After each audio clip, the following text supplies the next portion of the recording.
स्त्री 2 मूवी के समीक्षा कल गई।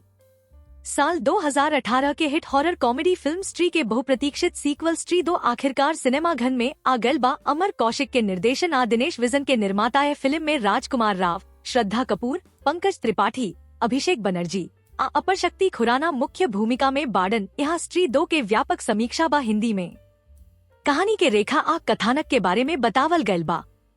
सिनेमा जहाँ से पहला भाग रुकल रहे ओहिजा से उठत बा। रहस्यमयी स्त्री हर साल 4 दिन के श्रावण महोत्सव के दौरान चंदेरी शहर में सतावत रहेले।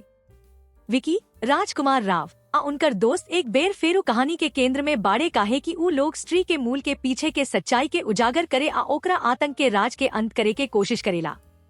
कथानक में कुछ अप्रत्याशित मोड़ आवत बा आ नया किरदारन के परिचय दिहल गल बा जवना से दर्शक व्यस्त रह जाले।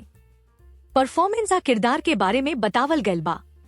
राजकुमार राव एगो औरी तारकीय प्रस्तुति देत बाडन। बिना कवनो मेहनत के अपना किरदार के हास्य आ भावुक पहलू के संतुलन बनावत बाडन। श्रद्धा कपूर अपना किरदार में चमकत बाड़ी। अभिनेत्री का रूप में आपन बहुमुखी प्रतिभा देखावत बाड़ी। पंकज त्रिपाठी, अभिषेक बनर्जी आ अपर शक्ति खुराना बेहतरीन समर्थन देत बाड़े। अपना बेदाग हास्य समय आ यादगार संवाद से मुख्य कलाकारन के बीच केमिस्ट्री है फिल्म के खास बातन में से एगो बा।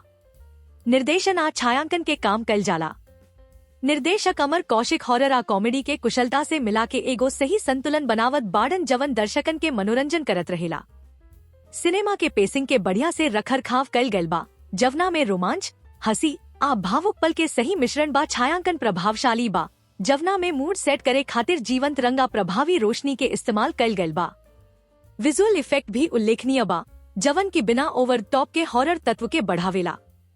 संगीत आ गीत के बारे में बतावल गल बा।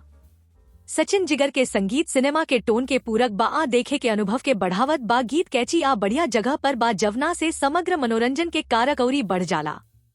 बैकग्राउंड स्कोर हॉरर सीक्वेंस के दौरान प्रभावी ढंग से तनाव अवरी सस्पेंस पैदा करेला।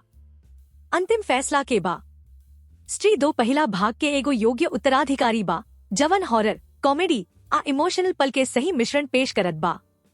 ए फिल्म के मजबूत परफॉर्मेंस, आकर्षक कहानी आ प्रभावशाली तकनीकी पहलू ए विधा के प्रशंसकन आ पहला फिल्म के मजा लेबे वालन खातिर एकरा के जरूर देखे के चाही। हालांकि नवीनता के मामला में मूल से आगे ना बढ़ सके, स्त्री 2 एगो बेहद मनोरंजक आ संतोषजनक सिनेमाई अनुभव बा।